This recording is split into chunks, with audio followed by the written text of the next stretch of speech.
the whole house. Yeah, we can skim some of the fat, I guess. God bless America. Are we running now? We're good now. We're everything seems to be working now. So I guess fucking welcome back to Gear and Beer. Yeah. The show where sometimes we actually press the record, sometimes we actually don't. You decide. You be the judge. Welcome back to Choose Your Own Podcast. If you chose the last episode or the last segment of this episode, too bad because I didn't record it. I'm about to say Luca's not even up here. So he's not even up here, but it's probably his fault. So anyway, welcome back to Gear and Beer. Today our episode again and some more is going to be Dennis Drummond of Warren, Ohio, which is located in the most eastern portion of Ohio. I think you would want me to point out. Which is northeastern. I feel like it's northeastern Ohio. There's nothing more north or east. No, in there is Ohio. Definitely. It's probably Pennsylvania. I feel like I was sold a false bill of goods. Maybe, I don't know, but it's Ohio. So what do you expect? Nothing more. I was stranded once in Youngstown, Ohio. Shut up. Oh yeah. Shout out Youngstown. If you were ever stranded in Youngstown, Ohio, then you should probably go to Youngstown Coffee Company. Coffee like that did not exist in Youngstown, Ohio. We were staying, we had a bus motor blow up of a private coach. Not like a big company where they could have sent us another one or whatever. So you were just stuck, and we were stuck for 5 days. And one of those days, we walked to the nearest gas station to get some waters and chips or whatever. Where were you stuck at? And I don't remember. Where were you playing at? In Youngstown. We were going from Cleveland to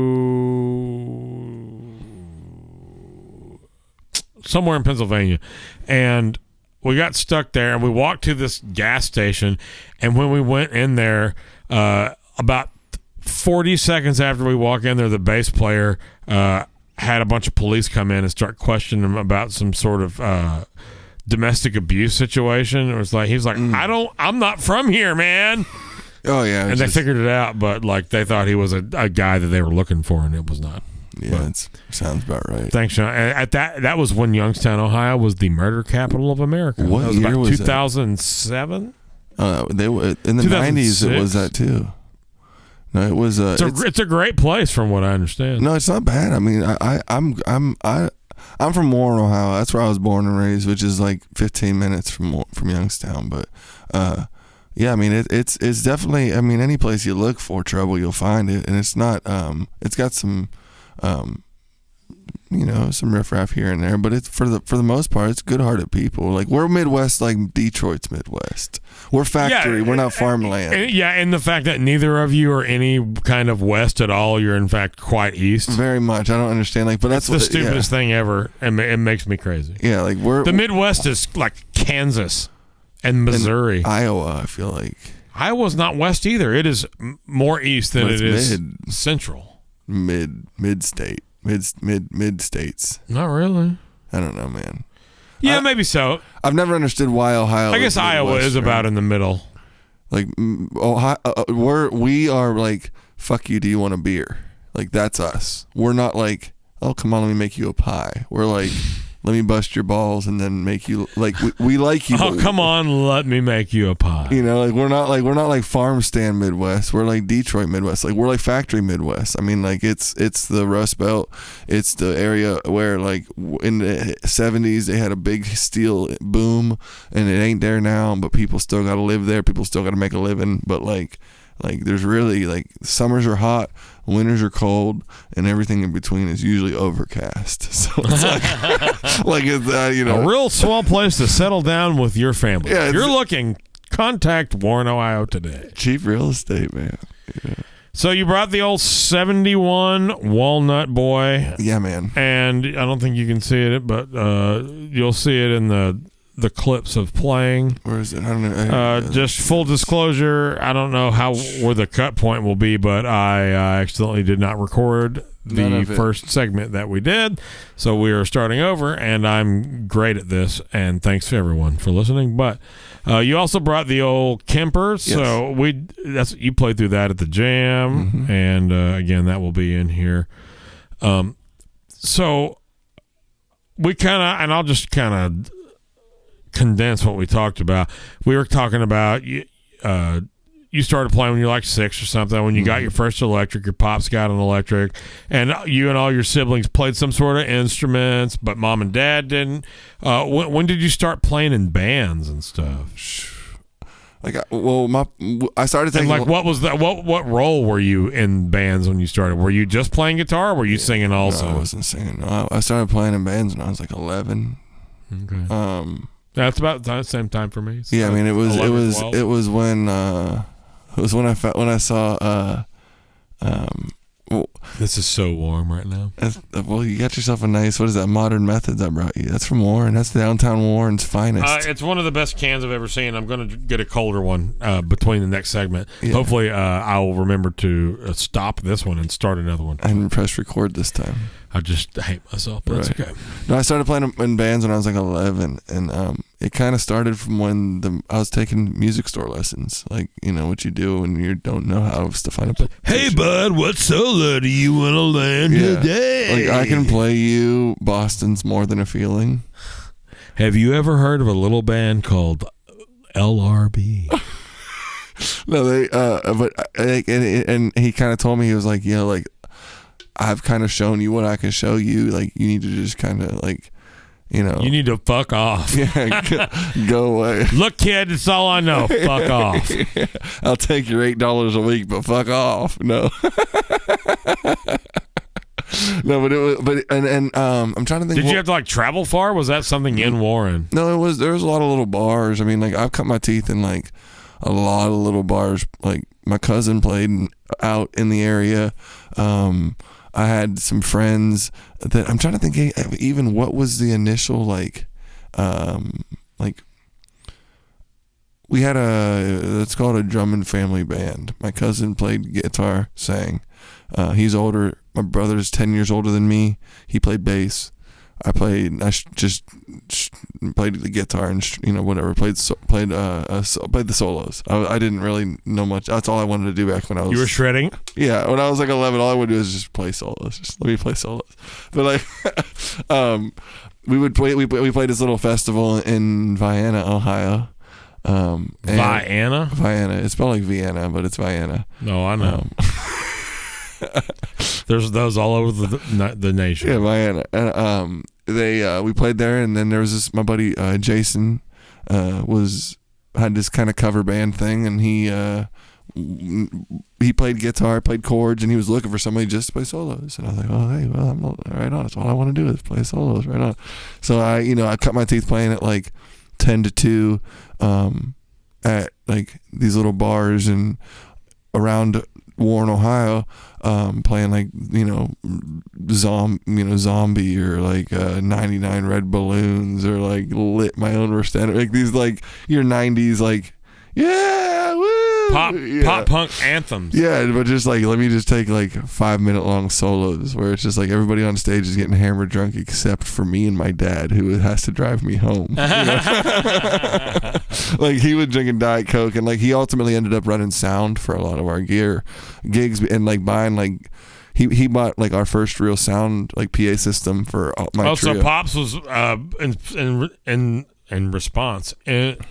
Pops was responsible for production in the early days. Yeah, which is ironic, being that like he just retired after 46 years in a steel mill, and I don't know if you know much about like sonic quality of somebody's ears after working 46 years in a steel mill, but there'd be times I'd walk out front and Dad's highs and treble in the mix would peel my eyelids back because he didn't have them.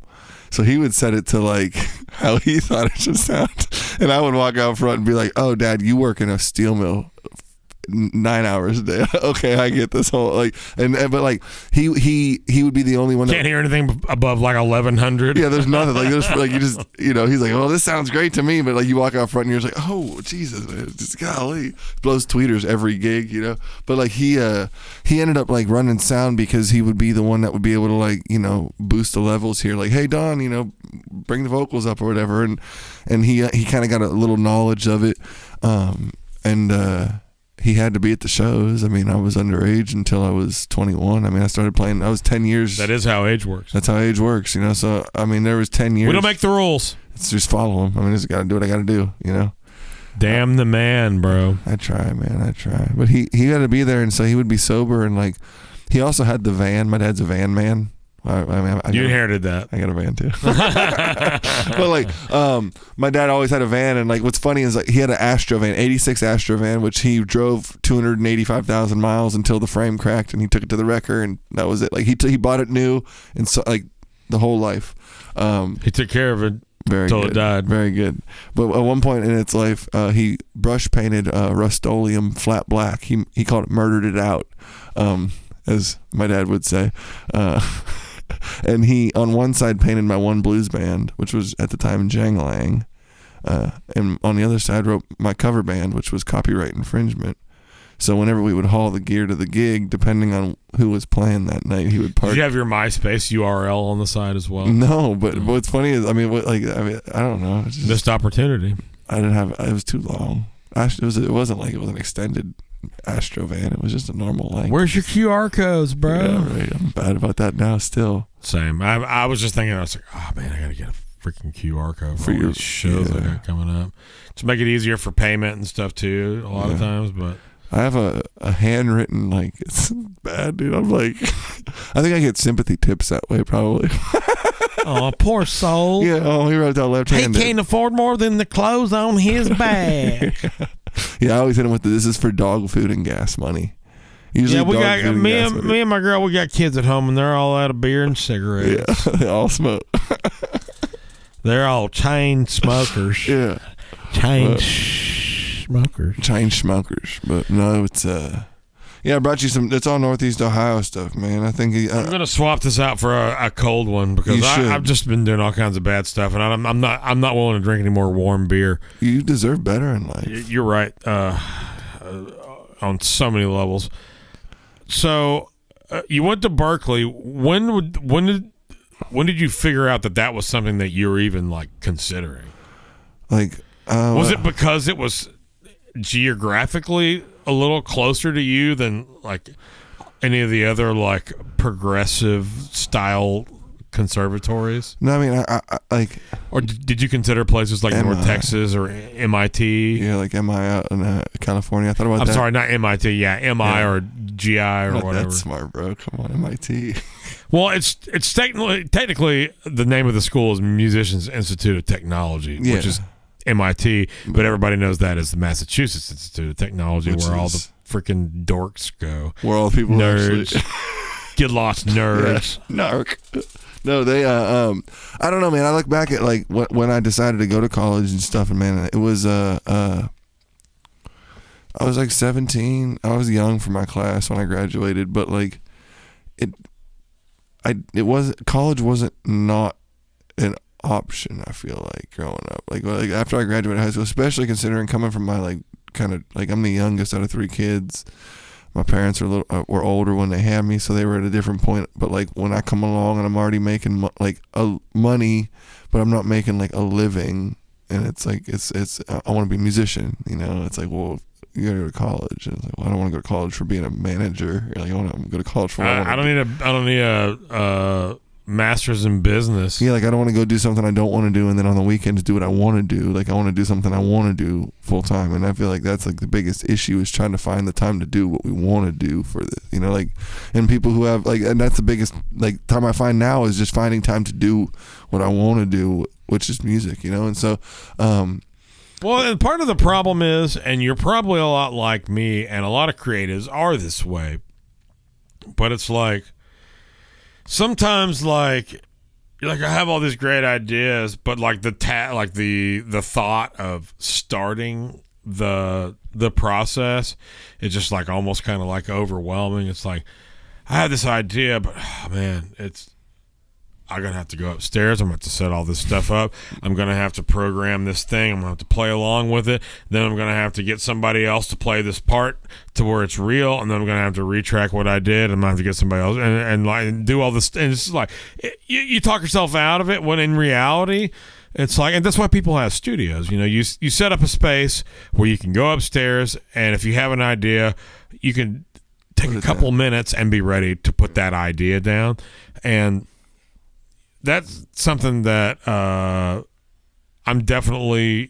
reworking this whole space when we move in a couple. This space is awesome, man.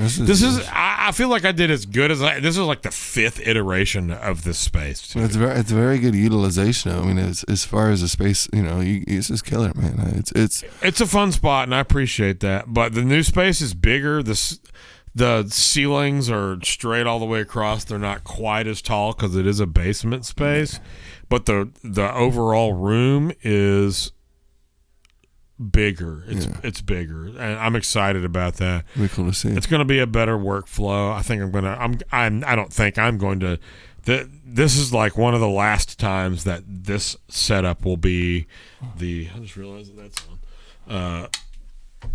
Will be set up like this. I'm going to get rid of the gear, and I'm going to have it set up just in a more functional studio space, because that's what I spend most of my time doing. I don't spend most of my time podcasting. I spend most of my time recording and playing. Tracking and mixing and that kind of stuff. So I think I'm going to just get like some sort of maybe like a black couch with this little table that I have that slides under the couch in between, and I can clip these boys to it. You have like a casual. It'll be more comfortable instead of these terrible chairs, and not terrible. And like the gear will be, on somewhere off screen, and whenever we need to talk about it, I'm intend to get a second camera, and I have a GoPro. Something weird's been going on with it.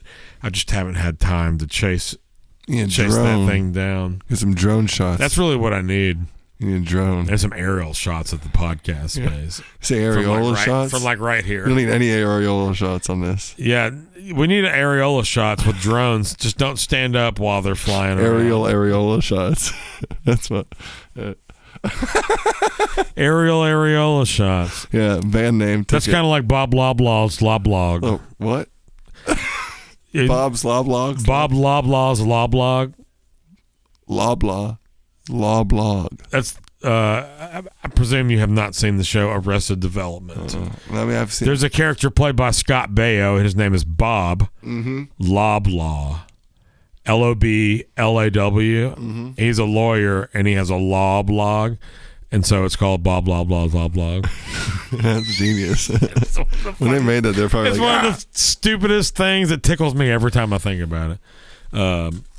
Okay, so... But I mean, I've always been a reluctant artist in the sense of like where you're saying like you talk yourself out of like putting an idea down. It's kind of like that Mitch Hedberg joke where he's like, if I have a good joke, then if I don't have a pen and paper near me, I'll just talk myself out of that. It's a good joke, you know. Like it's like kind of similar with like I don't know. Like I've been reluctant to like put stuff out just because I feel like I'm growing a lot personally. Like I music to me is a marathon, and the fact that like I'm not real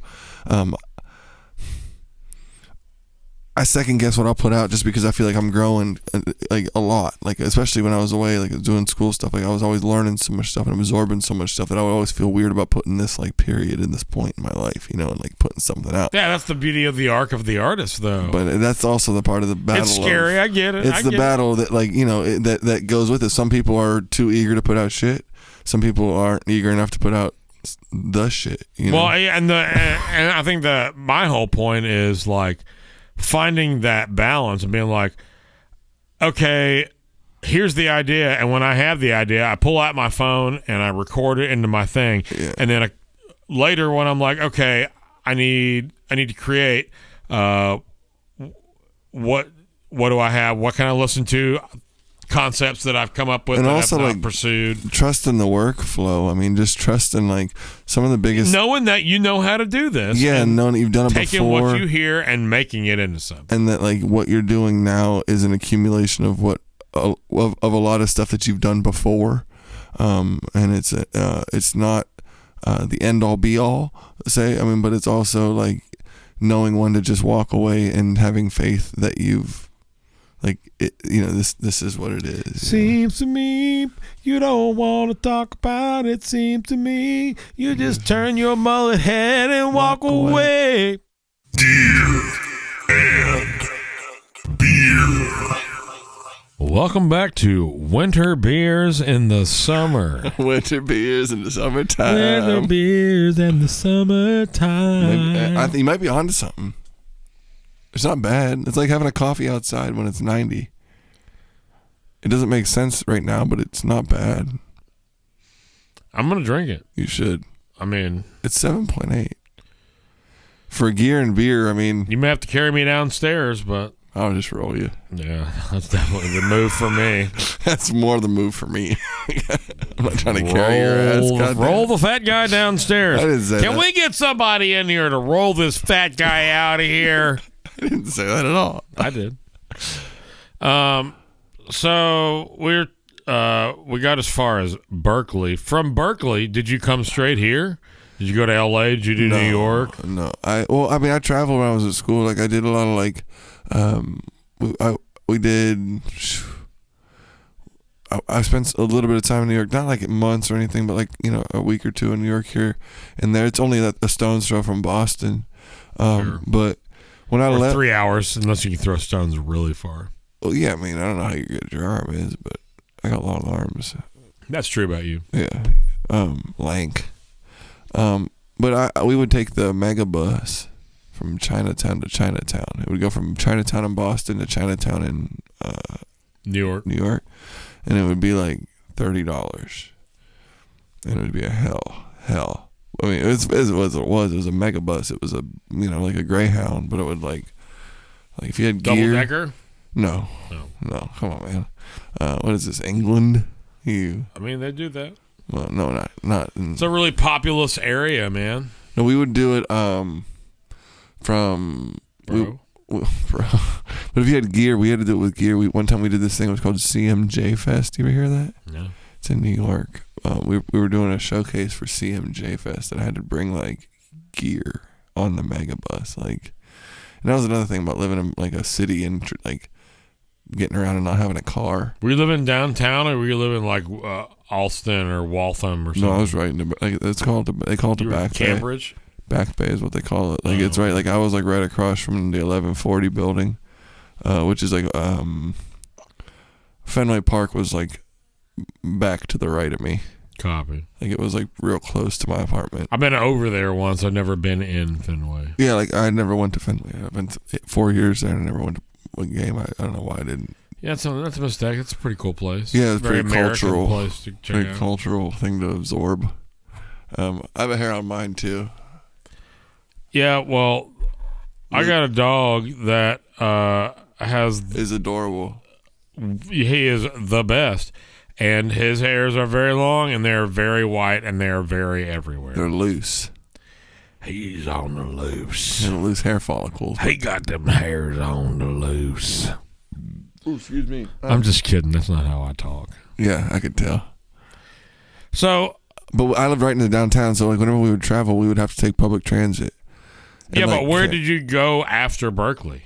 Did you stay there and work there for a little while? I went home because like while I was at school, I would go home during like the breaks, and I had a group at home where I would play up in Ohio. Oh, so like I'd make money. Copyright infringement and Jangalang, and then I had the Dennis Drummond trio, and then I had too many friends show up, and I had to turn into the Dennis Drummond group because I didn't know if it was gonna be like a quartet or a sextet or a whatever quintuple. Did you have to pay the extra people? Yeah, no, I mean I always pay my guys, man. Like I'm even if you didn't invite them and they showed it up. Yeah, like if you came out like and like you knew you were gonna play. Showed it up. Showed it up.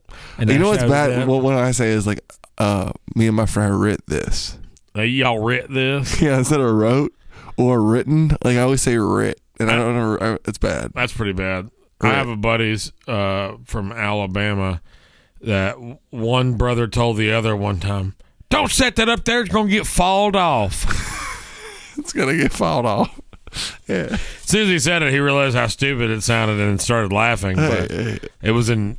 It was what's the word I'm looking for? It was a genuine utterance. Yeah, it was a yeah. No, I went home for a little bit, and I graduated in May, I think. Let's say. That's typically when graduations happen. Yeah, that's what I'm guessing. And then I came to Nashville in October. Oh, so you just went home for a couple months. Yeah, like I came home and I just like played. So how long have you been here? Been here since October 2012. Okay, yeah, you've been here longer than me. And I've been here a minute. My old head. You've been here for 10 years, bro. Been a minute, man. Oh, decade ass. This is a decade ass. Dog, you decadent. Yeah, for sure. No, they say it's a 10-year town. I'm just waiting. Come on. Hey, 10 years until what? Till you start waiting? Yeah, still what? Wait for 10 years. Till I leave. Yeah. Till I move to Colorado. Shit. No, it's been cool, man. We moved down here and we moved into the old Taj Hill Hermitage. Andrew Jackson's place. Yeah, he has like, I got y'all coming down. I got a room for you. Presidential. And it was real presidential, but he was like, looking out for me.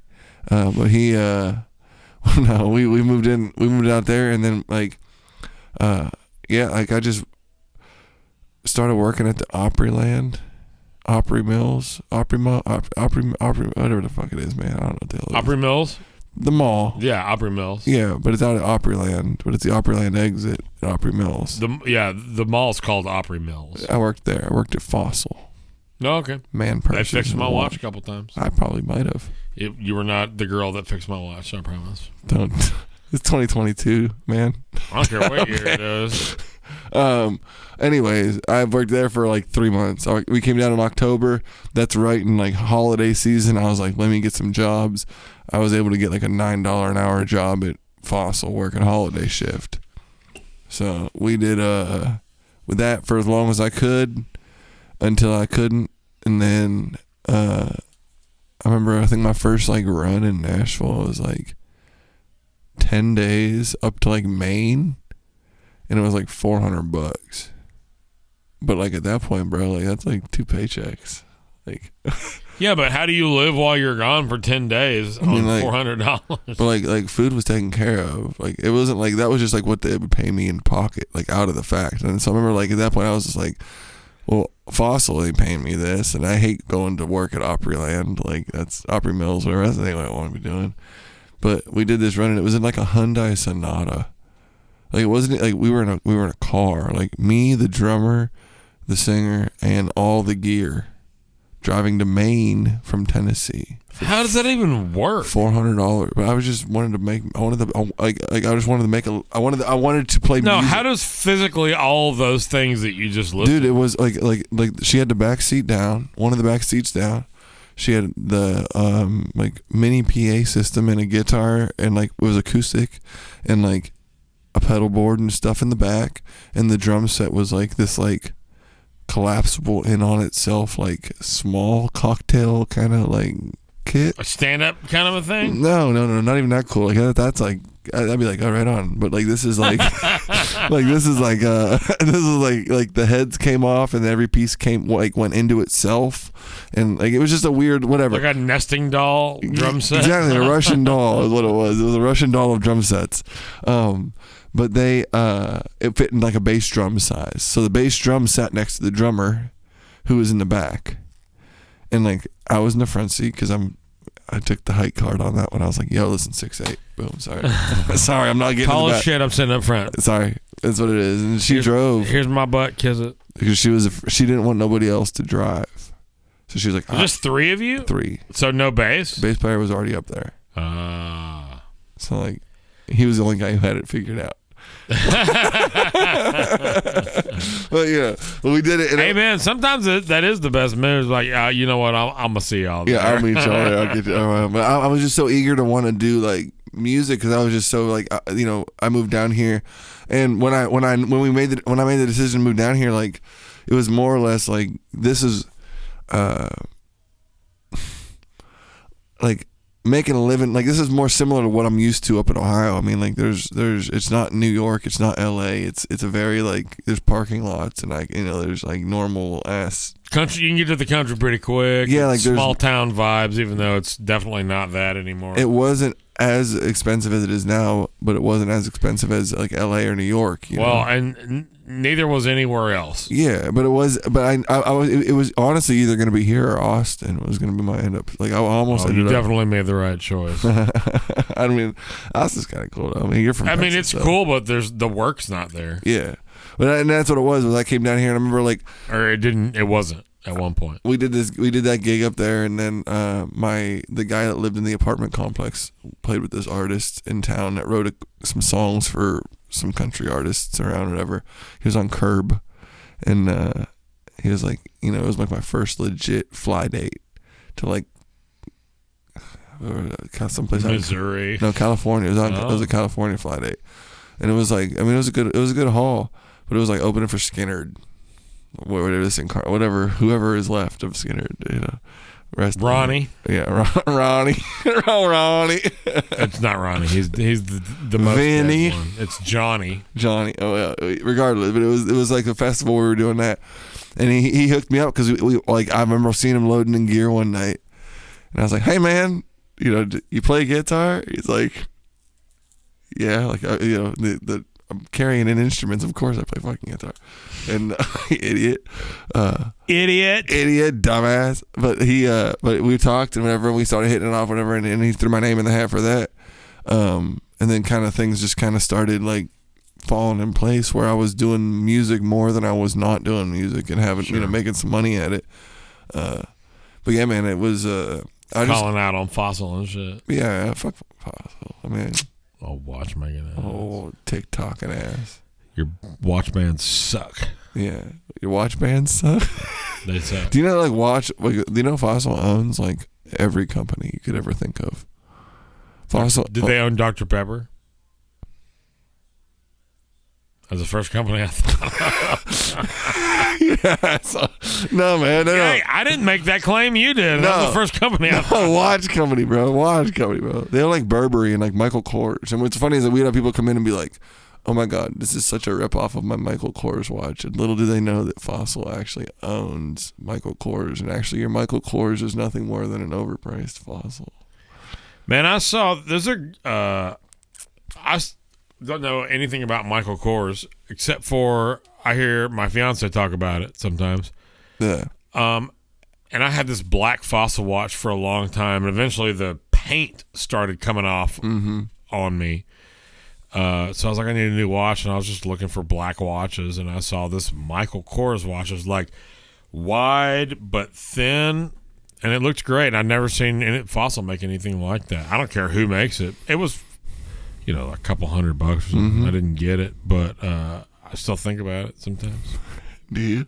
I wore a watch for ever, man. Yeah. I haven't had one in like a year because I always try to wear a watch, man. I know it's like it's redundant, especially in this day and age with like phones and stuff. It's like it's not redundant if you're on stage and you don't have a phone in your hand. But I like my, or you're walking the dog, or any number of things. I don't know. I like jewelry though, so I mean, it's not like like my brother got me this watch. So I mean, it's like it is a timepiece. I'll be wearing some shit or whatever. Yeah, but I like the function. I like functional accessories. Watches are cool. I mean, when I worked down there, I went down a rabbit hole and everything. I don't need an Apple Watch. I don't need to be able to like talk to my wrist and text somebody, but I would like to be able to see what time it is. Like automatic watches are pretty sweet. Say, what time is it? It's way easier than, what time is it? Yeah. You know what I'm saying? Yeah, and I feel like looking at like an analog, And then you see that you got 39 Instagram notifications. You're like, who likes my stuff? And Wordle. And then you die. Yeah, like everybody's Wordle texts. How'd you do? I don't know what that is. You don't know what Wordle is? Mm-hmm. You live under a rock? You have a podcast and you're not even going to come here and know what Wordle is? I don't see any rocks in here. Yeah, well, luck and feel grateful. Because somebody is. The Rock. Yeah, that's not The Rock. That's not Dwayne. You call your belly Dwayne? Yeah, DJ? Dwayne. Oh, you haven't met DJ? Dwayne. Shit. Can you smell what The Rock's cooking? Oh, I was going to say. I surely can, Bobby. I can. Hey now. But no, it was Nashville was just made the most sense for me because it was most similar to what I was used to, and coming from Boston, being kind of like out, it's a big city. Nashville, were you playing like straight ahead kind of shit at Berkeley? No, I was in like the R&B stuff, like soul R&B stuff. Like I was doing like, we would play like, we had a couple weekly gigs at this place called Slade's in Boston, and I played with this guy named Jay Tronius. He's a Texas guy. That's a weird name. Yeah, we play like Bootsy Collins and D'Angelo and stuff. Oh, okay. And I would eat She's my lady. It would be like wait. She's my lady. Yeah, exactly. But like it would be. Is that the one that you played? What, the D'Angelo or the? Yeah. Feel like making love. Yeah. The Roberta Flack cover. Yeah, we do that one. We would do. Those are the two ones that I always used to hear. But like he would do a lot of like George Clinton and stuff too, like P-Funk stuff, and like he would like, I don't know. I mean, I grew up. My dad was like, that's like low hanging fruit there. Yeah, man. But that's what bands do. They play popular songs. Yeah, well, we weren't playing popular songs. But. Have you ever seen George Clinton? Like in person? Yeah, like never. A show. No, I went to a show. I think it was 16. There was a spot in Dallas, and they have them other places too. But it's called the Bronco Bowl. Okay, it was one of the, for whatever reason, ever popular concert venue and bowling alley scenarios. Yeah. So it's kind of like Bronco Bowl, Brooklyn Bowl. It was called Bronco Bowl. It's got a big, theater, tall horseshoe kind of a vibe for the big room. Then there's a bowling alley, and then there's a rock club. And at Bronco Bowl, I saw Outkast and Goody Mob, and I saw George Clinton. I saw George Clinton when I was 16. I saw Outkast and Goody Mob when I was 17. And then I was like 19, and the rock club, I saw Dio. Right on.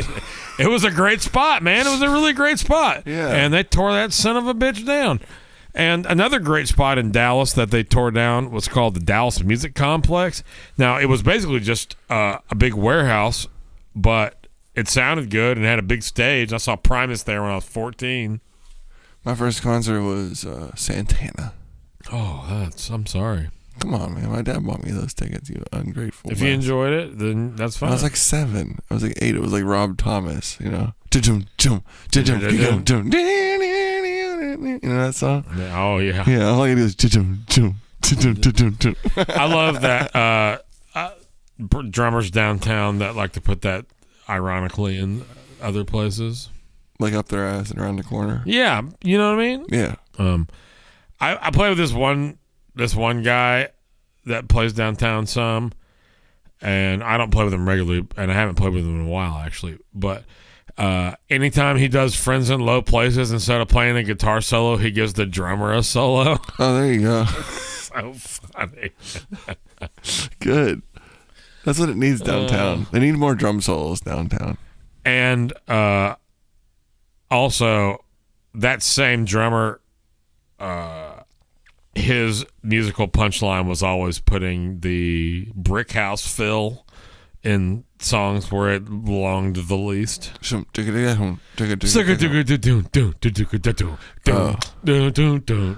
drum fill did I just do? Oh, I was doing the Rock with You. Yeah. I played a couple of gigs with guys I didn't know lately that had both drummers, and they played that fill, and I was right on it, and like nobody else even knew what song it was. Like, I'm so we all can't be you. It's like, I can sing the song. You guys know this? And they're like, no. I don't even know what that song is. I just know that lick. It's like, I'm so old. Yeah. I'm not even old, but I'm old. How old are you? Old enough. You're not. Don't tell me that bullshit. I'll be 32 in 2 weeks. I'm way older than that. I don't believe that. Way? You don't have to. I mean. Way. Yeah. 10? Almost. All right. Quite. There you go. You ain't way then. My brother. Within a decade. My brother's 10 years old. He's exactly 10 years old. He's born in 80. I was born after that. But before me. Yeah. You're a mystery, Bobby. No one will ever know. No one will ever know. I would like to continue to be hired, so I'm just going to keep it under my sleeve as much as I can. I think age should just be accepted. It doesn't matter what you think. It matters what the people hiring me think, and they think As long as that beard stays brown, you'll be fine. Thank you for saying it's brown. Everybody says it's red, and I'm like, yeah, there's like a red tinge, but it's brown. Yeah, I wouldn't say red. There's a redness to it, but I don't have a red beard. I don't have my red beard. You're definitely not a red beard. I got buddies that have red beards. Yeah, me too. I don't have a red beard. Yeah, it's not a red beard. I don't have a beard period. I'm working on it. I got a great big bushy beard, but it's not red. I heard that about you. But no, it's I try to have a beard. I'm working on it. You're doing okay. I mean, I push every night when I close my eyes. You're only 31. You got time. You sound like you're like 64. Like you're double me. I mean, I'm double you in mass and volume. No, you're not. Not in height, but in volume. And mass and volume. In volume. I'm not that loud. No, I mean like volume is in the physical. In liquid? Yeah. You're talking about your liquid content? Physical volume. If you were in liquid form, you'd be more than me, is what you're saying. Like mass and volume. Mass? Not like the thing you go to on Christmas if you're a Catholic or whatever. And volume, like how loud? Like dBs? No, like mass and the other size measurement. You're telling me volume. if you liquefied me and liquefied you, volume-wise, we would be the same volume? Or no, I'm saying you'd be I more am more. if you were liquefied. Yeah. How would you want to be liquefied? Vitamix. What is that, like a machine? It's a really expensive blender. Yeah. You know what's crazy? Those shredders that shred like full cars. Oh yeah. Like an auto impound joint. Yeah. They just like chew it up like it never existed. That's what I'd want to be. If I can go head first, I mean, it would just take one smash and that's it. Yeah. Like pop you like a grape and go on about the universe. No. Like toothpaste. Oh no. Toothpaste. You know, I always had this vision in my head of playing like a game of like on some barrels, like putting some barrels in there, and like you have to like walk on them and not fall. And if you fall, then you fall into the death. Yeah, sure. You know, my therapist makes good money on that. Death. Yeah, that is quite the toxic game. It is a horrible game of Russian roulette. But we should talk about gear. Yeah. So you moved to Nashville. I can't imagine that you were playing a Kemper when you got here. No. What were you playing before you started using your modem setup? Video vertigo test. It's just zeros and ones. That's all it is zeros and ones. Exactly. But when I moved down here, actually that guitar, that 71 335, that's my main guitar I play all the time. But I like that you said guitar. Well, it's okay. I like it. Guitar. Don't be upset that I like the way you say it. Well, when I say that I like it, that's not the time to be upset. Well, I don't know. That's when you. I think the word you're looking for was thank you. Thank you. Thank you. No, when I moved down here though, my buddy, who it was actually his old guitar that he had when he was my age. He's older than me. He's my parents' age, but that was his. And he, before I moved down here, he Dennis, you're gonna need this more than me. Yeah, more or less is what it was. That was his. I mean, there's pictures of that when he was making money doing what I'm doing. Like, it's cool. I always think like with old instruments that the thing that is about vintage instruments is that some don't think they're trees anymore and they know that they're instruments. Like some new instruments can be greatly put together, but they don't know they're not supposed to be trees. Well, and you got to think, so like the way, and I don't know the exact science, so bear with me here, but I think that new wood is more dense and therefore less resonant because of the way they grow it. It grows faster and more densely. So it's not the same as old, naturally derived, like organic density of the wood for tone like it's woods. a little more forced now, I feel like, but also like just like furniture's quality is different. Like oak furniture now is heavier than it used to be. But like the guitars also had like years of like absorbing G chords. Not even like talking about like what it's been absorbing, like as far as like technical abilities, but just in the sense of just like vibrations going through that instrument in that incarnation of that neck with that, you know, those that wood being together as it is, you know, like it's no longer a tree, it's now an instrument. Sure. And just absorbing those vibrations of years of just some guy playing G, C, D or whatever. And I see what you're saying. So you're saying it's like taking the time from fabrication through its hardening and like coming everything together. just played like it had, like it was, you know, because I played some old desirable guitars that I pick them up and I'm like, I would not pay what you want for this. Sure, there's a lot of those, you know, and like and there's some that you pick up and you're just like you look at it and you could tell that guitars that weren't played that just sat in a case in the closet versus guitars that were played. Let's say they came off the same day of the that were low. Factory. The vibrations have everything to do with how that wood responds later, as opposed to something that sits in a closet. Yeah, like that one in the closet. One looks better, but may sound like a dud, whereas the other one looks like you dragged it behind your truck for the last 15 years. But it's been used. But there's the vibrations that have made the joints fit together more nicely, and it's like making a ragu. And it's like, you know, this is a good ragu, and then you put it in the fridge, and the next day it's like, damn, that's better. Yeah. And then the day after that, you're like, damn, that's real good. I'm going to make a lasagna. And then you make a lasagna, and then 2 days later when you eat that piece of lasagna, you're like, oh my God, I am transcending right now. Just because of the time where the flavors come together, and it's essentially the same thing, I feel like. It's like when I make like you said ragu, like, but when I make like a chili or whatever, I'll make it in a big pot. Yeah, sure. I put the whole pot in the fridge, and the next day we want to warm up. Hey, we want some chili? Cool. Pull it out of the fridge, warm it up, and then warm it up again. It's at temperature. We let it cool down. Put it back in the fridge. Next day we pull it out, and then like every day it's just having that thing where everything that's in there complexity is just starting to develop. And when I moved down here, my buddy Pete, who that was his old guitar when he was 28, 29, playing out whatever in Kent, Ohio and stuff, and he spotted me for Dr. Z Maz 18 with a 212 cab. That's a good amp. Yeah, it was I wish I would have got 38. The Maz 18 is fine, but the Maz 38 gives you just a little bit more of what you want. You are listening to the Gear and Beer Podcast. Today's episode is sponsored by Bobby Jam's Kitchen. Want to elevate your home cooking skills? Need new recipe ideas or meal inspiration? Want to see what guests are eating here before the podcast? Like, follow, and subscribe to Bobby Jam's Kitchen on Instagram and TikTok for tips, tricks, and recipes. At Bobby Jam's Kitchen. Cook your food and eat it.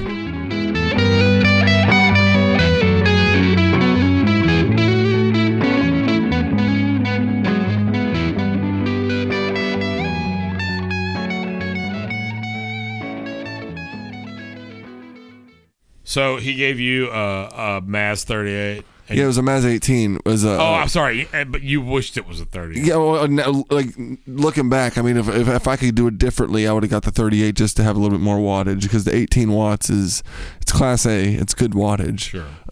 But it breaks up a little quick. Then obviously a 38. But it's like a souped up AC-15 essentially. Yeah, exactly. It has the EL84s in it, is what which. My first real amplifier that I got when I started playing out was, and I still have it, it just needs some love, is a American-made 410 DeVille, Hot Rod DeVille. But before they made them in Mexico, before they made them in wherever they make them at now, I've never played a single one of those that was not just the most raggedy piece of shit. This is about from 1998. I've never owned one. I've just had it on backline a bunch of times. It's turn it on one and it's breaking up because they've never changed the tubes ever. This is American made. I mean, I didn't realize it when I got it. I paid $500 for it. I bought Still PCB though, yeah. I don't know. It's from 1997, 98. Yeah, it's PCB. But it's American made. I paid $500 for it. It was in the classifieds. PCB. Classifieds in fucking Warren, Ohio. My dad called him up. I initially called him up, but I think he thought I was bullshitting him because I was a kid. I was like 14 years old, and I was like, "Excuse me, sir, are you selling an amplifier?" Quit calling here. Yeah, we don't want you. Stop it. But they Don't stomp on it, Jim. my dad called him, and when we went out there and picked it up, and I made a lot of money on that $500 amplifier. Right underneath your Kemper, underneath that black cloth, is my first amplifier that I got when I was in the sixth grade. That's a PV Classic. My brother has the head version of those. That's a 410. I had a 115. Somebody gave me that was painted to look like a Vox, except for it was a square and it was a 115 and definitely a PV Classic 15. Yeah, definitely not a Vox. And I used to daisy chain them together. Oh wow, it was pretty loud. I would do. My buddy let me use. I'm really hard on stuff. I try not to be, but my buddy for a summer let me borrow his 412 custom. It had like Celestians in it or whatever. It was a custom, K. We were talking about earlier.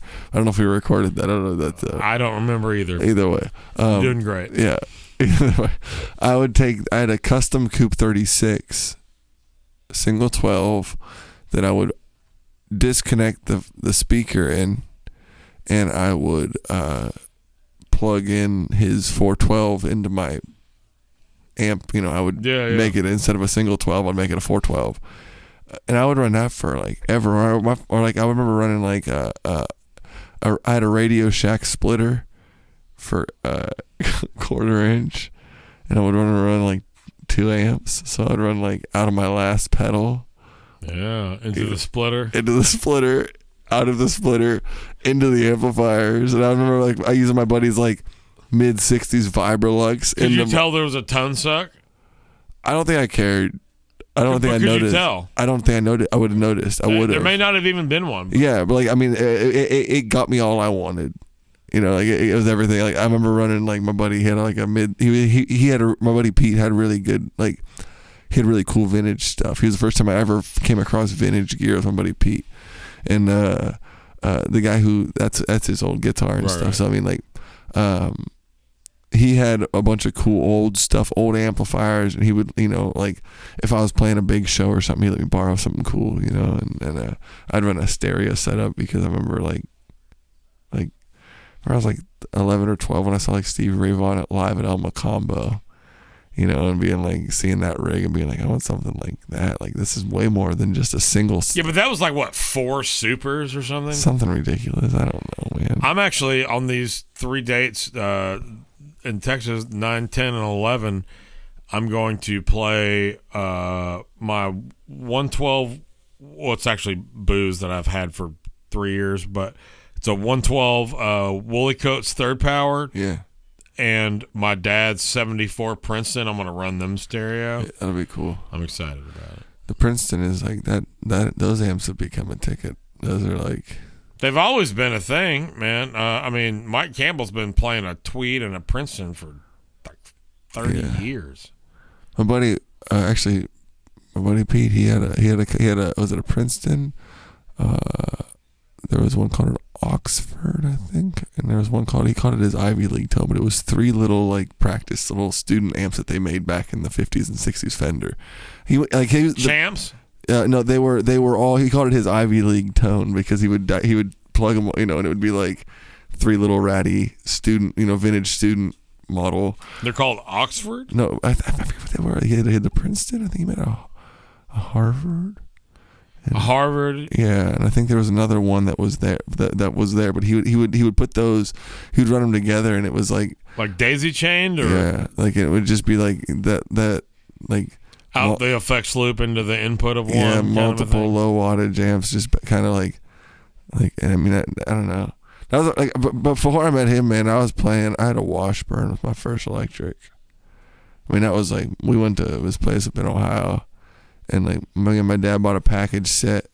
I got an 8-inch practice Washburn amplifier, little guy, and like 2 electric. Flip it on your belt. Something I could have probably easily, but like it was my first electric was a Washburn. I mean, he was like, that's that. And then I remember a few years later, I sold his Washburn for a Mexican Strat.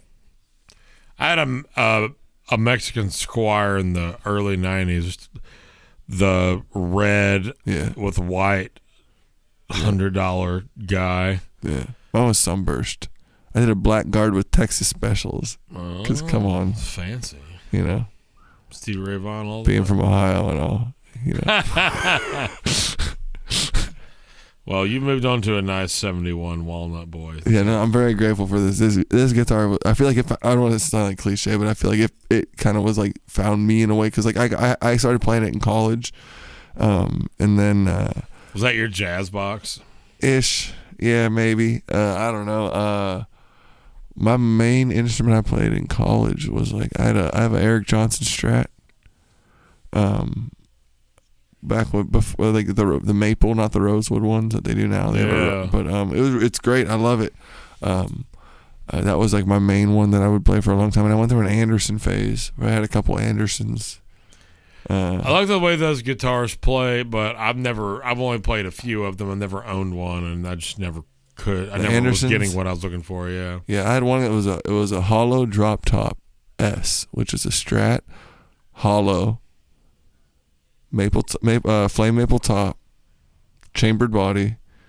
It's not fully hollow, but they call it hollow. But it's like they're chambered, and it had this thing called their switcheroo. But it had like each pickup had a switch. You could do series or parallel, and you had a blower switch. It did do a bridge pickup that was just a humbucker. It was just like a lot going on. Everything was push pull. You could do a push pull on some stuff, and it was just like that's too much. A lot. And they had a 2-bolt neck.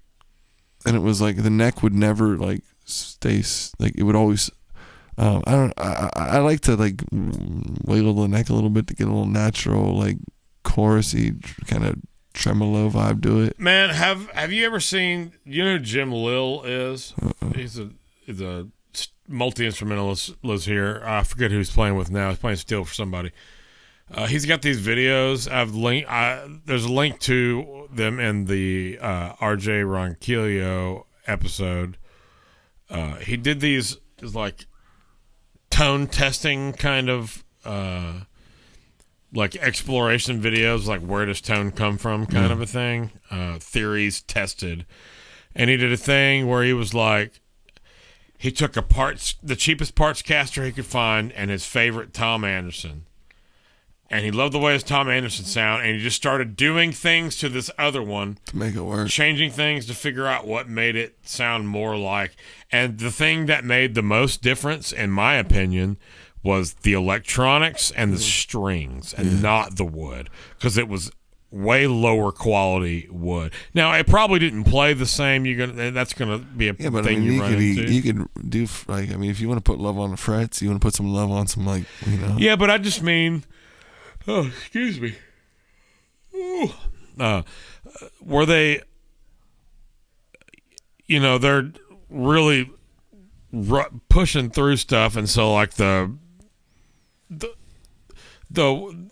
whatever you call the art covering across the fretboard just feels weird. Different, like there's just like weird little things about it. I remember when I first moved to town, somebody told me that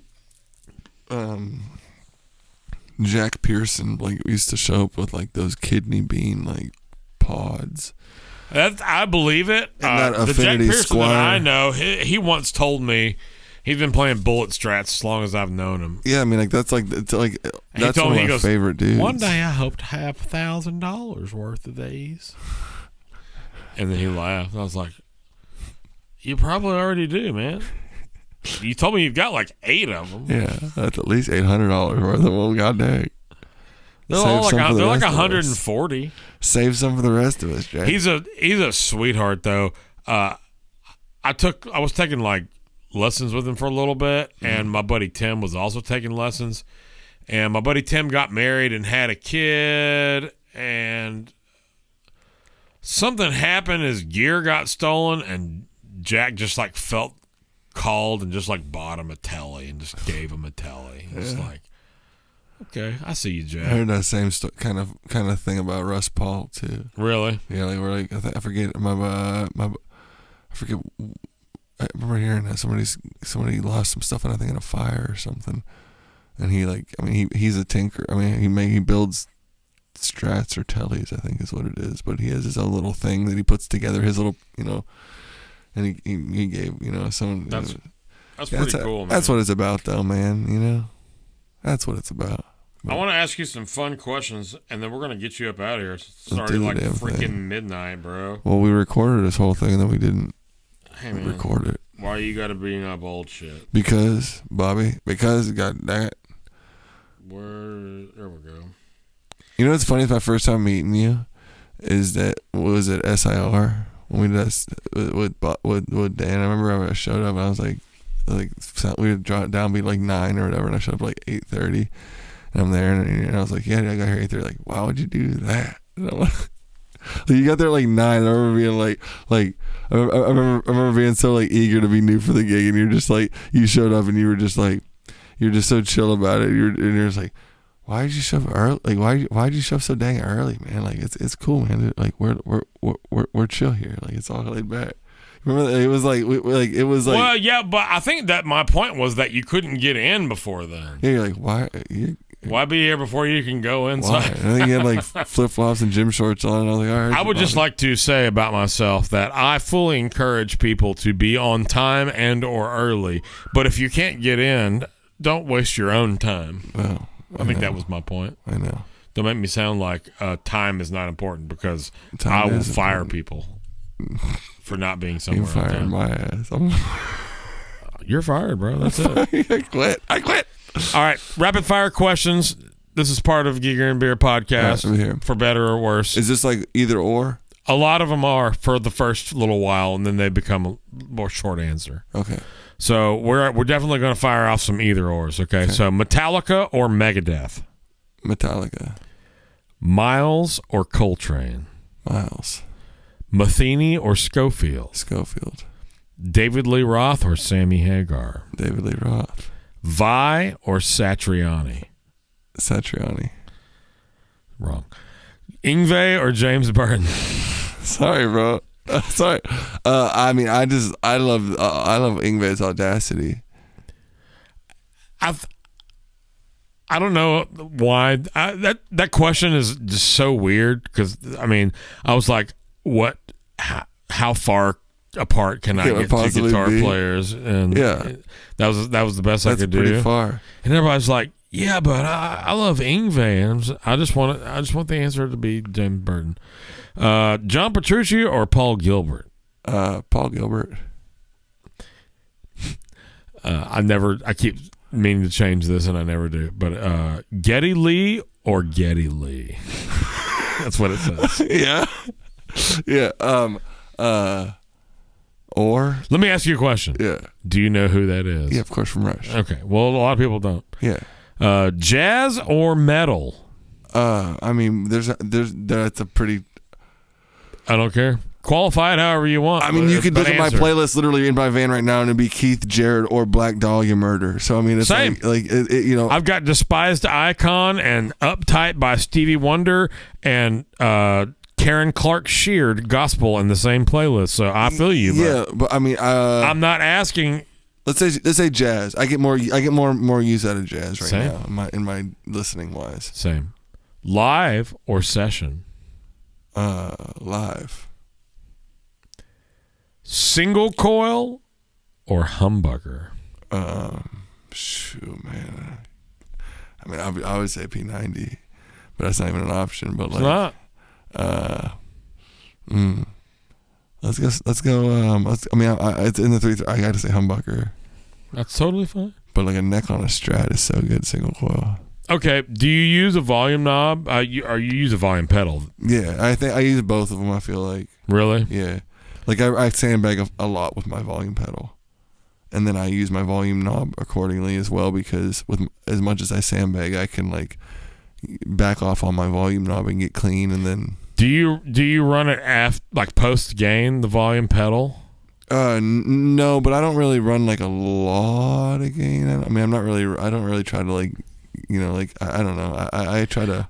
Until I started doing this podcast, I didn't know anyone that ran their volume pedal after gain, but a lot of people apparently do that. I don't know. I just run it. I use it just like a volume pedal. I just run it before my amplifier. I mean, volume knob. Yeah, same.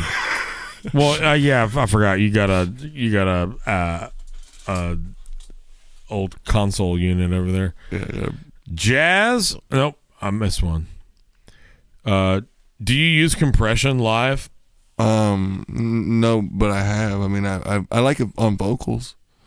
We're talking guitar. Do you engage any like even slight compression at the beginning of your signal? No, I use a boost, like a high, like a clean boost, but not compression. No compression. Okay, No. But I do like the. I mean, I think I use the boost because I like whenever I would run tube amps, I would run the boost before, and it would hit the tubes, and it would kind of create a natural. Well, totally, and like the matchless specifically like has a nice natural compression. Is that compression. 606s or no? They're EL84. Yeah, see, I know I said I have that Maz 18 and it's EL84s, but I really like that Fender like 6L6 6J6. Like it's that cool that chiminess that to it. third power has 6L6s in it, and I like it, but it's very Fendery, but it still has like British qualities to the top end. You can get the glassy thing. You can get the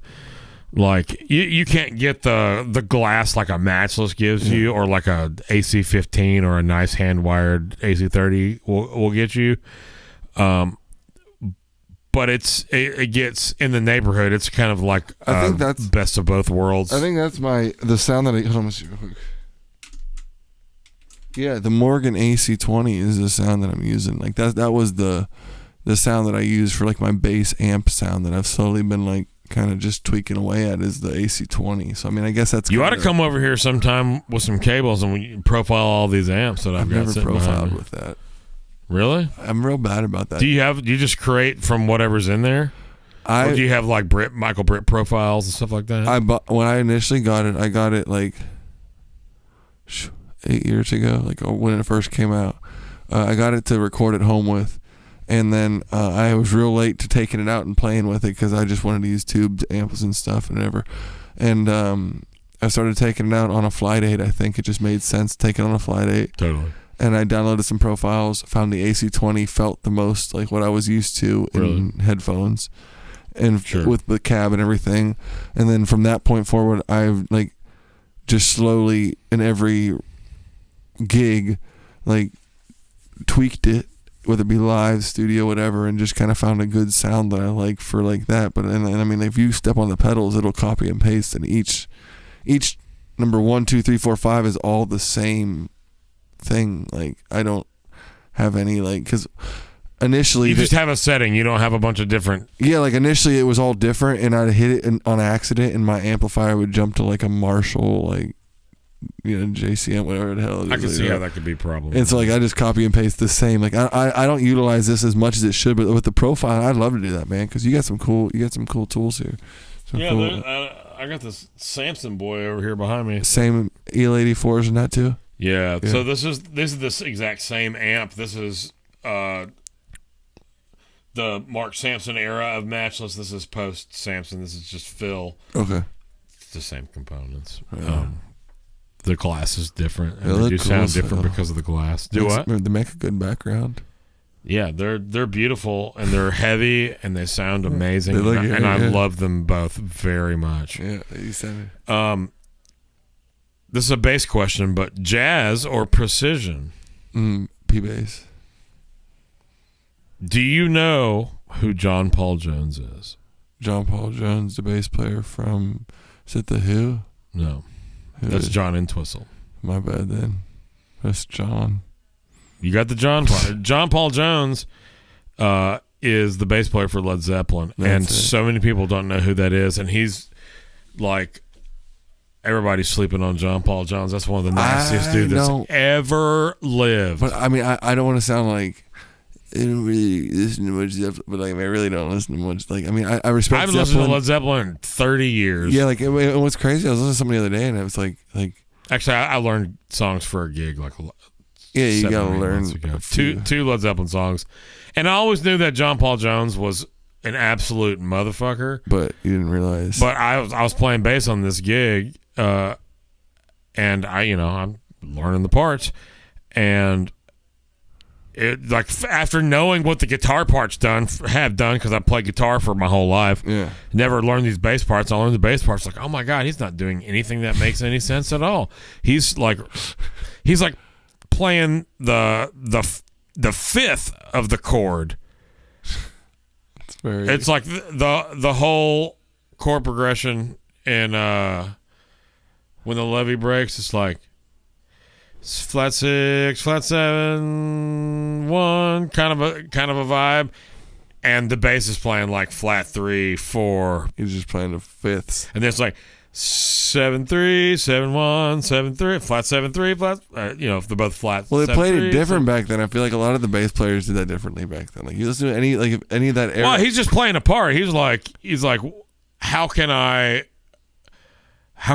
add to the texture and the depth of what's going on without just playing here? the roots of just what it is. Yeah, he wasn't just playing, country bass or like pop bass. It was like truly it's explorational. Yeah. Anyway, John Paul Jones rules, and we love him here. Do you have a favorite pedal? You don't, because you don't even have any. I really like a Pog. Oh, okay. I think a Pog is a very versatile pedal. Personally, I really like. That's a cool pedal. Like I don't have one. I should get one. You should. I'm not really much of like like the tube screamers. Like you're like. I hate those.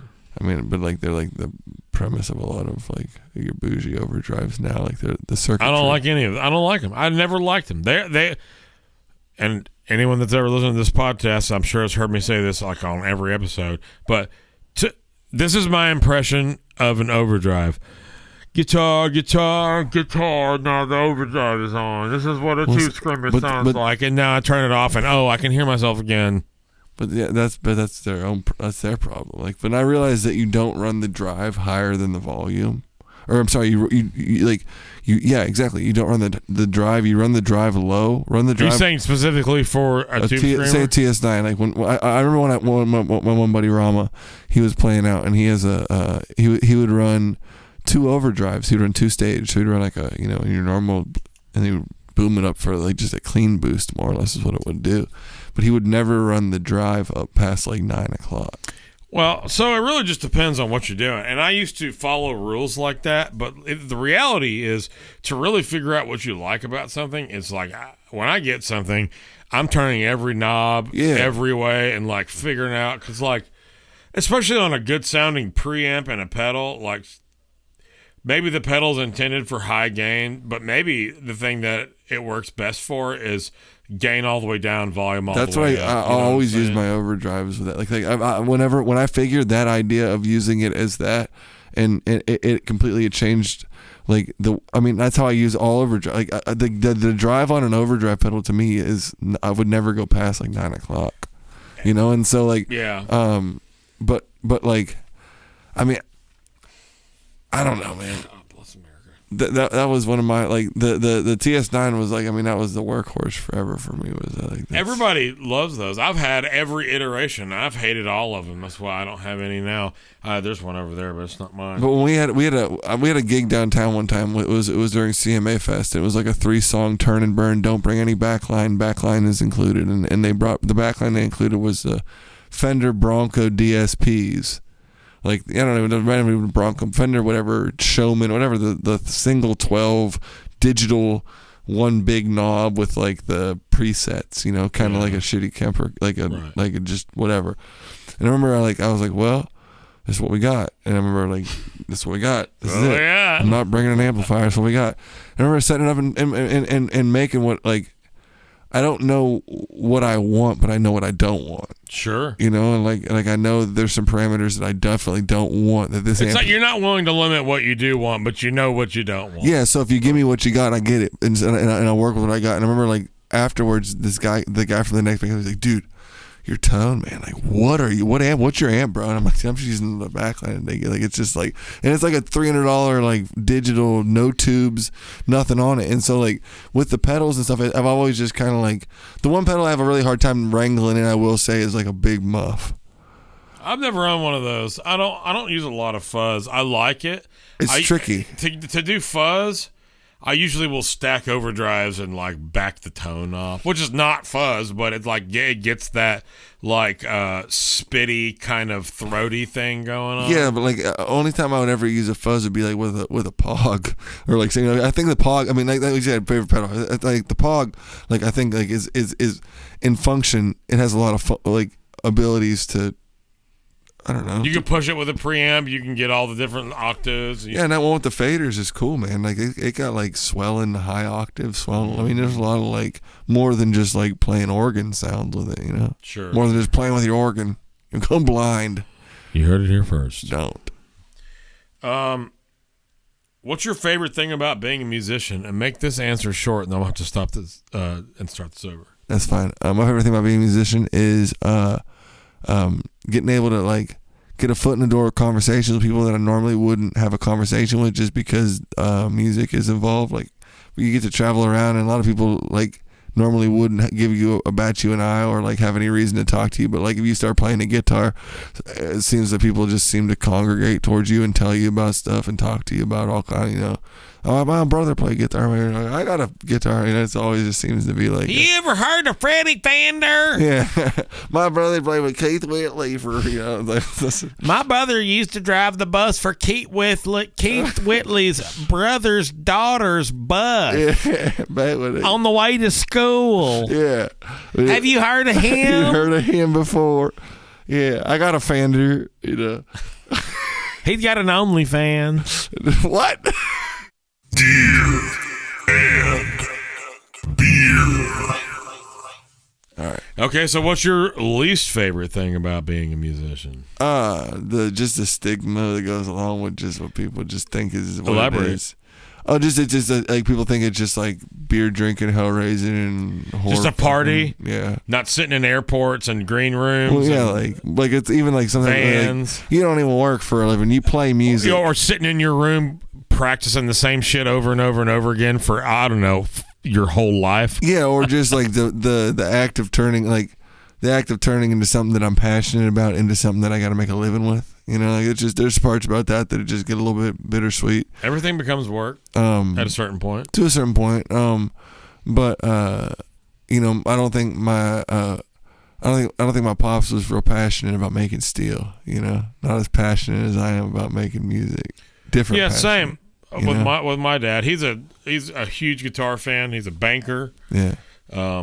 But he's always been super supportive. It's like, dude, play guitar, man. Yeah, my dad, he wouldn't even let me go to like take your kid to work day because it was like we don't need no more of these guys here. Props to him for that. You know, that's good. Good on Pops. Yeah.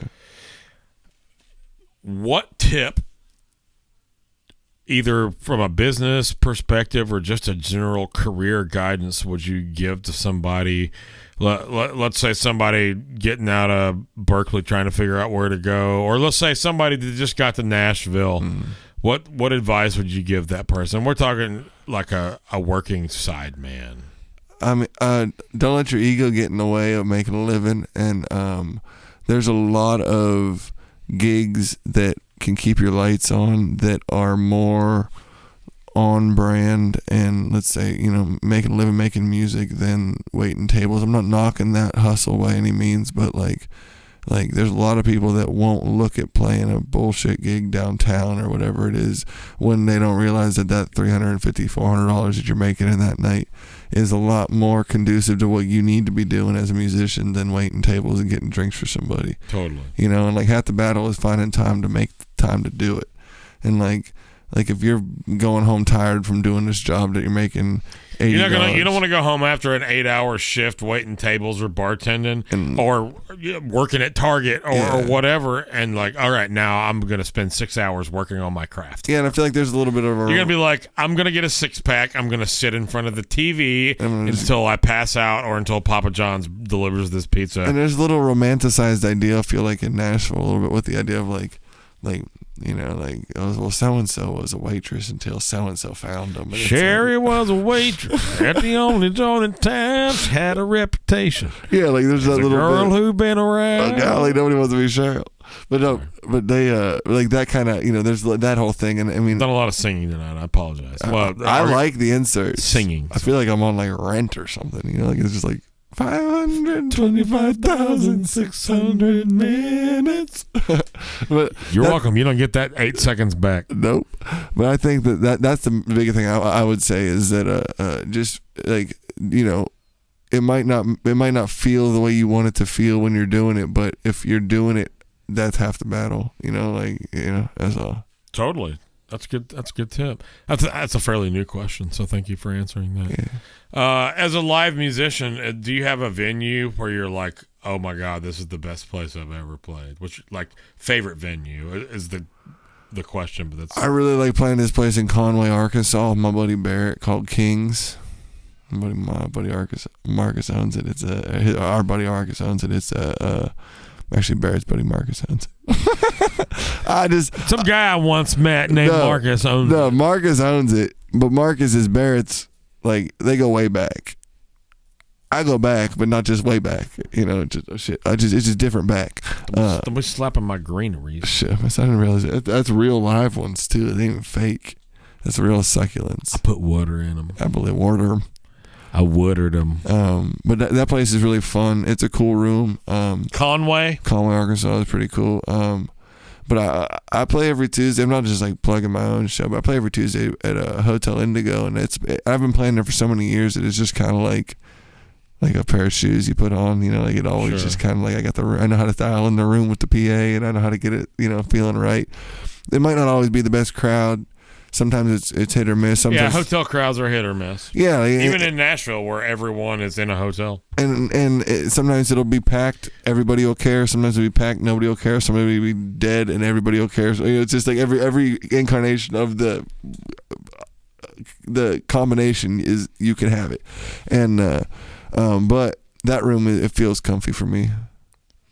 Okay, off the top of your head, I don't want any deliberation. I want you to give me 3 Desert Island records. Just tell me. All right, Desert Island records. I say Donny Hathaway, These Songs Are For You Live. Hell yes. I would have to say, Desert records. I mean, I can't be a 31-year-old guitar player and not say like John Mayer Continuum. I feel like that's a pretty good album for 21st century guitar players. That's a good album for any century. You know, and then I'd have to say,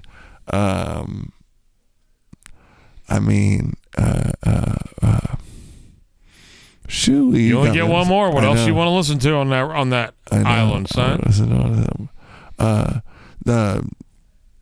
don't know the album, but I'm a big Asborn Svensson Trio fan. I really like just the instrumental jazz piano that he does, but it's he has a song called. You sent me some of that before. Yeah, Be Left, Believe Below, and it's I don't know what album it's on, but that's just really good. If I was on an album and I was on a I'm gonna link them. So it's the one with what song? I think it's called Be Left, Believe Below.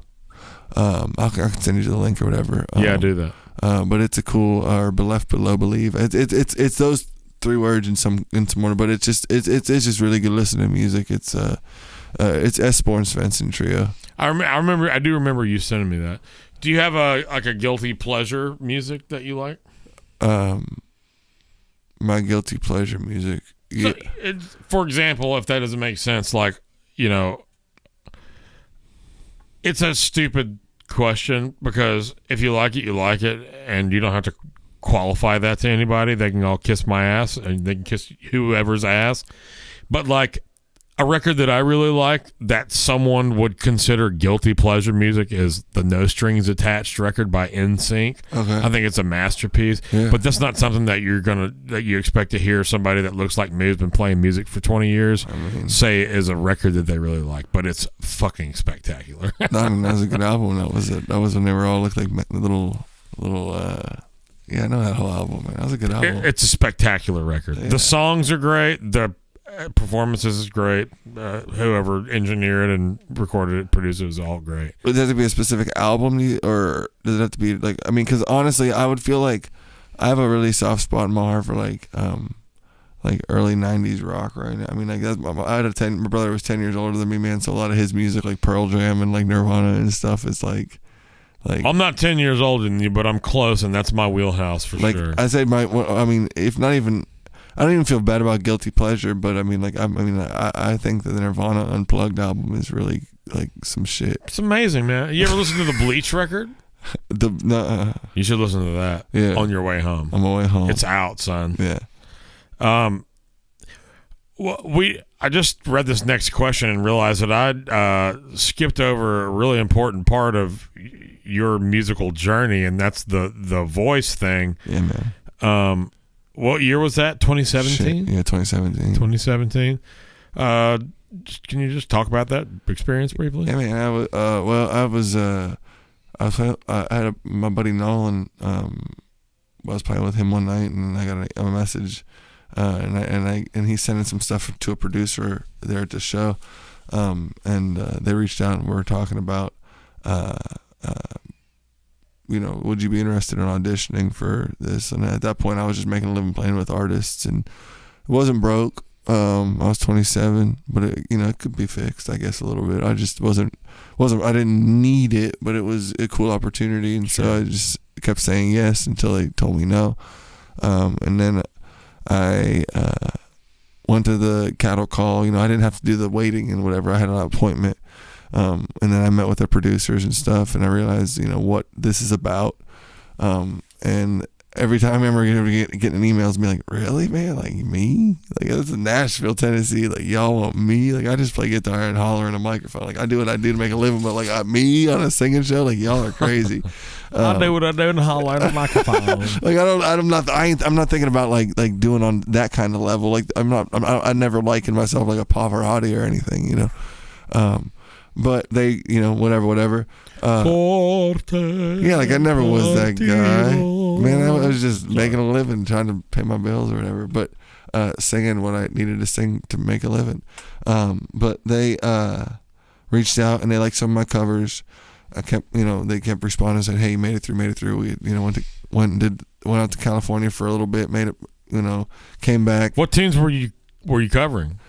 They had me, okay, so for like some of the audition process. Was it stuff that they picked for you? Yes and no. I mean, like I could pick my audition songs. I did like for the producers and stuff. Like, I did a version like Take It Easy, and they needed something to a track, something I didn't play to, something I just sang to, but like, okay. So my buddy Nolan built a track, for that Lucas Graham song 7 Years. I don't know it. Was I 7 years old? My mama told me, you never heard that song? Well, we got a really cool track to it, changed it up. I like it. Yeah, it's a great song. But it kind of had it was back then at that time it was kind of popular. And I wanted to do something different than songs that your dad listens to on the radio or something, yeah, I did that and that, and like Can't Stop Believing. Yeah, or like you didn't do that for like Lagrange. Was spreading around. Yeah, I wasn't doing that. But Texas tile. I did that, and they would talk to me, and they liked me. We would talk on camera and stuff, and went out, and they had executive callbacks and stuff. And there's a couple steps before you see the initial whatever. But like, they kept putting me through, and I was like, all right, well, no shit, let's try this. And so I remember like when I had like Blake turned and Adam turned for my blind audition song. I did She Talks to Angels by the Black Crowes, And I remember everyone's always like, "Were you so relieved?" And I was like, "No, man." I was like, "Oh shit! Like, what did I get myself into? Like, now this is gonna be a thing. Like, I'm not getting montaged, and I'm not getting like this is like this has become a thing now. Like, I'm gonna go on a singing show now. So now instead of being side guy, it's a different can of worms. You know? So like, I did. I made it for a few episodes. It was fun. I had my drop in the bucket. It was cool. I got home and kind of was real reluctant because like I don't want to like, it's Nashville. You can't really throw a stone without hitting somebody that did some kind of thing. Nashville Star, The Voice, American Idol, Top Chef, whatever it is. Like Hell's Kitchen, any of it, man. Like any of it. And so like I didn't, here it's Clarissa Explains It All, whatever. Yeah, but it's like I don't. It's kind of the same. Ren and Stimpy, whatever way that I feel. Anyway. Who does Ren and Stimpy?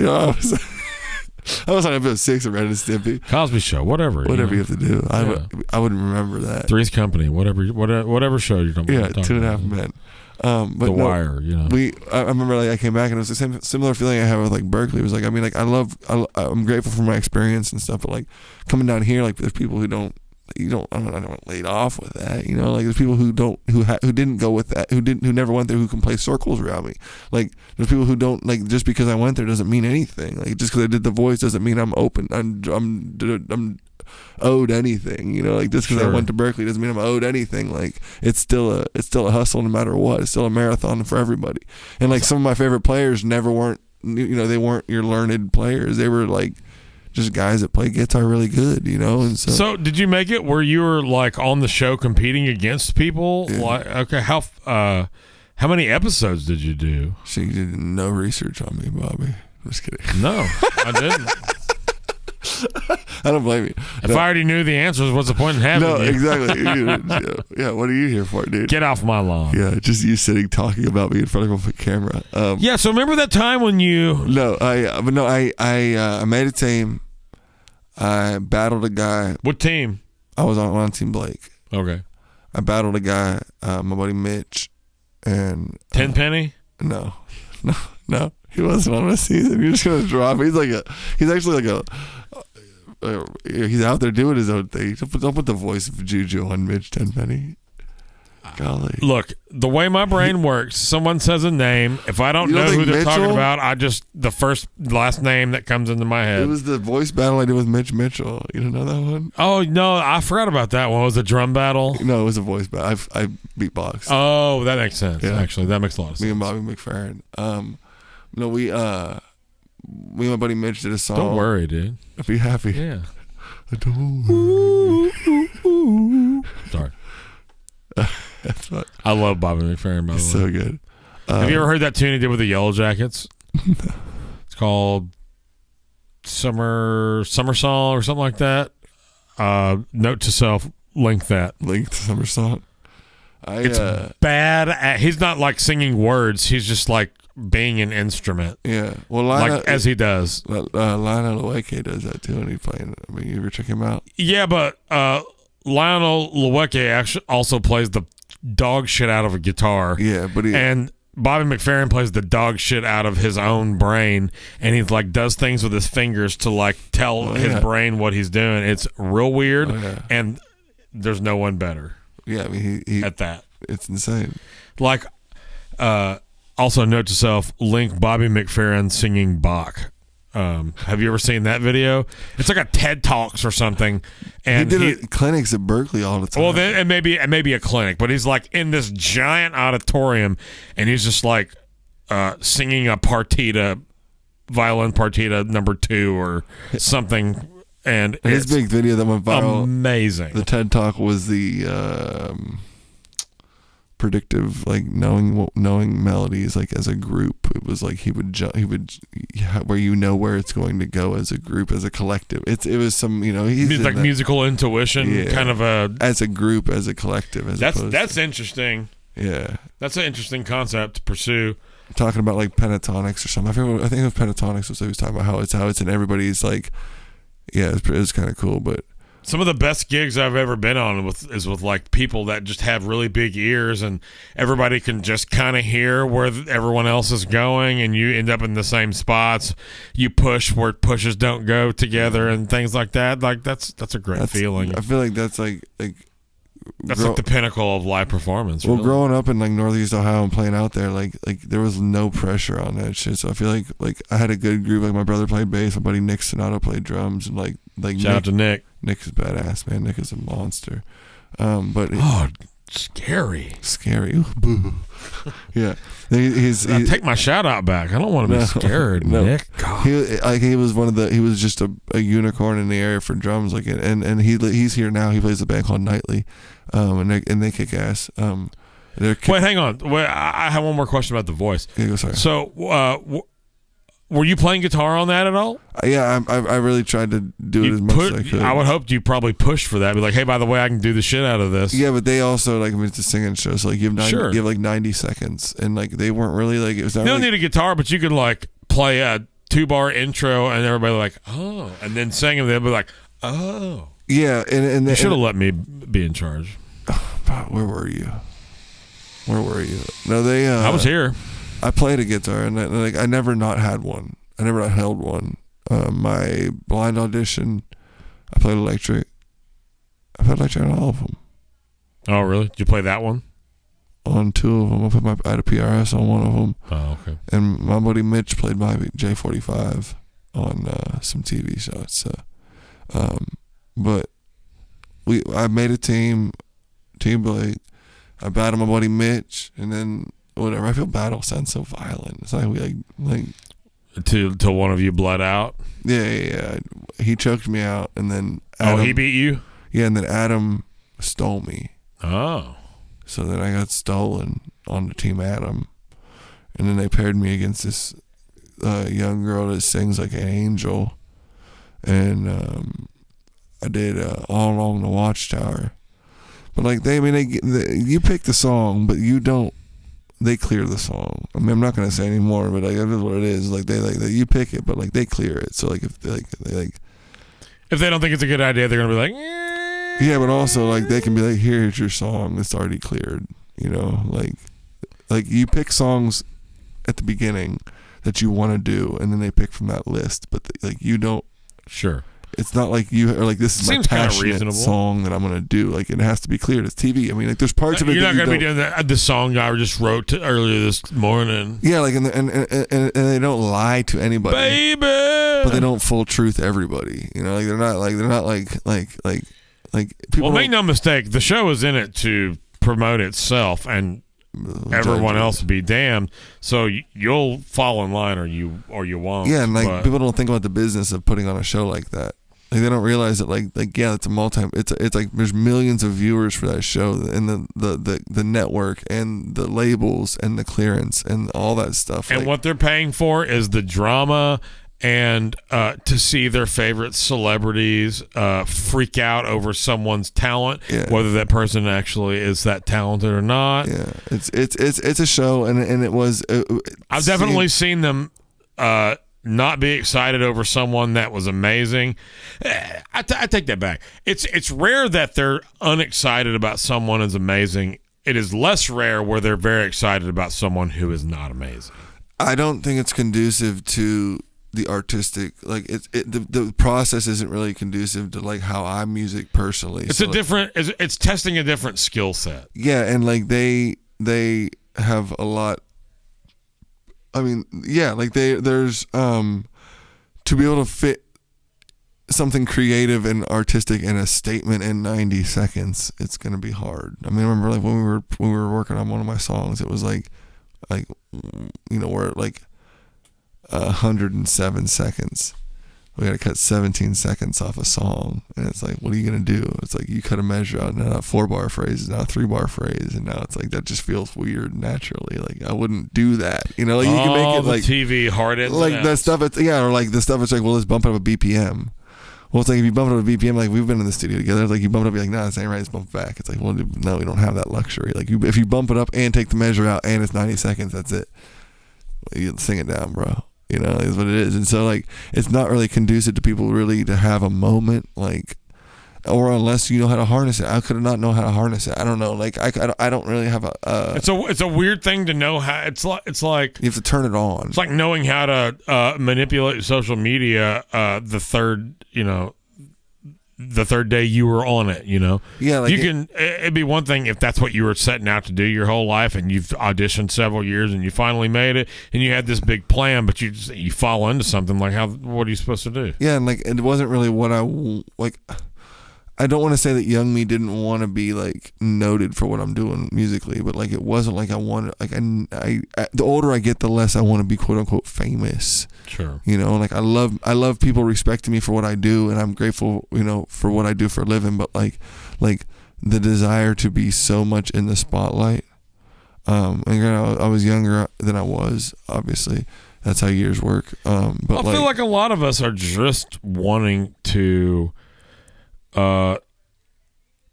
be successful and be recognized by our peers. Like, I don't want to go to the grocery store and everybody be like, oh.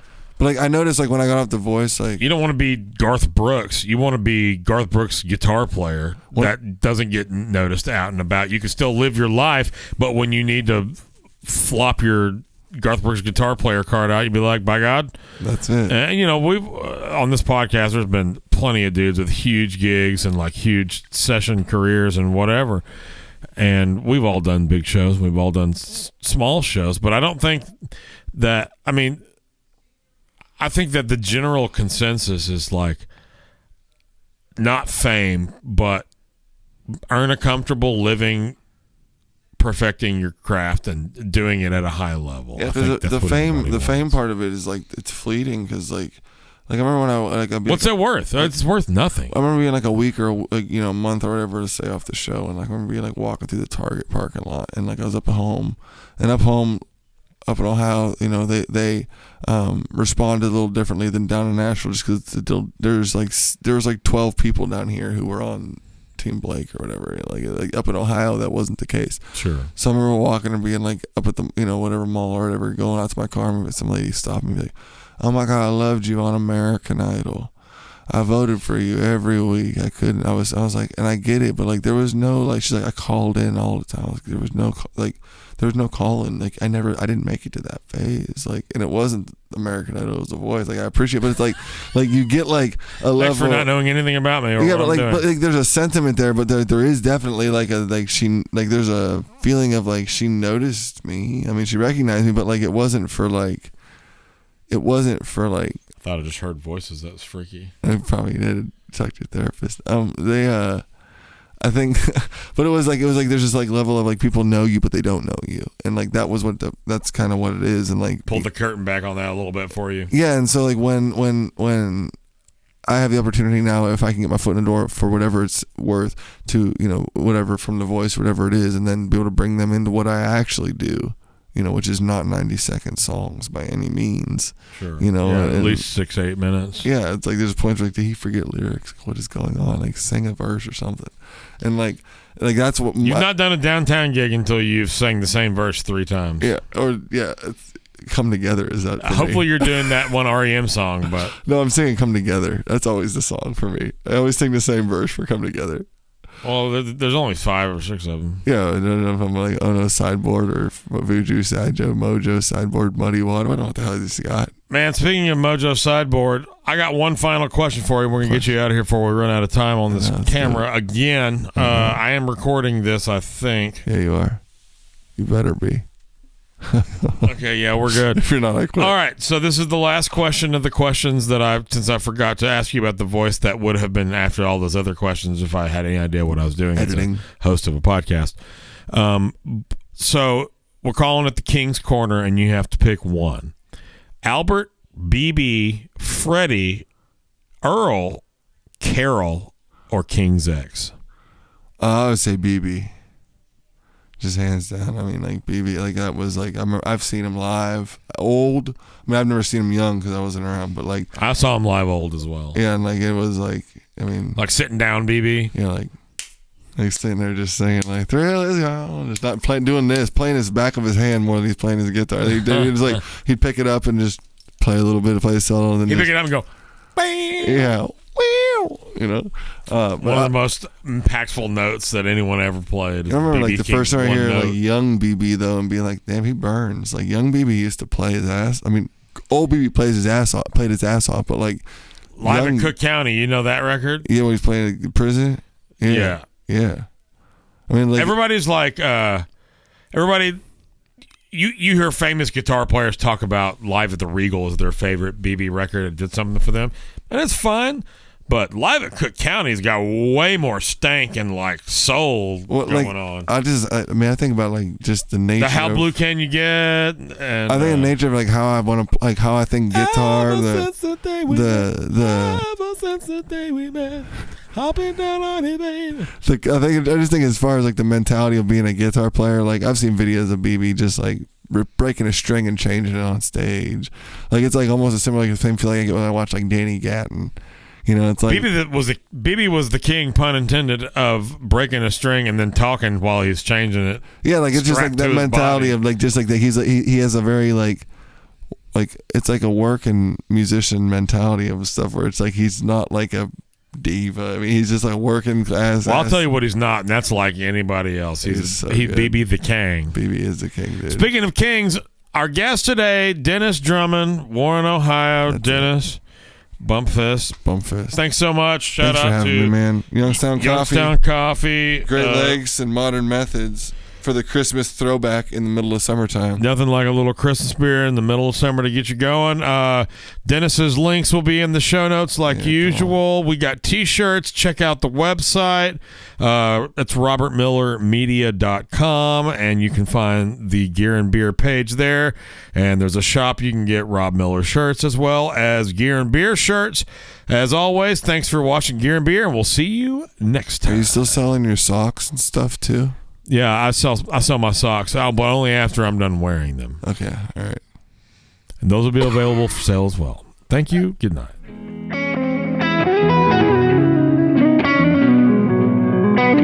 Hey, thanks for listening to the Gear and Beer podcast. We would ask that you please be sure to tell your friends about the podcast. And if you haven't already, subscribe and follow our Instagram and YouTube channels, as well as liking and commenting on our posts. Are there guests you want to see on the podcast? Topics you want us to talk about, or pieces of gear? Let us know. All these kinds of things feed the algorithms in a positive way and help us gain more traction, whereby enabling us to continue to bring you ever-improving content and guests. Thanks again, Gearheads. We truly appreciate your support, and we'll see you back here soon for another episode of Dear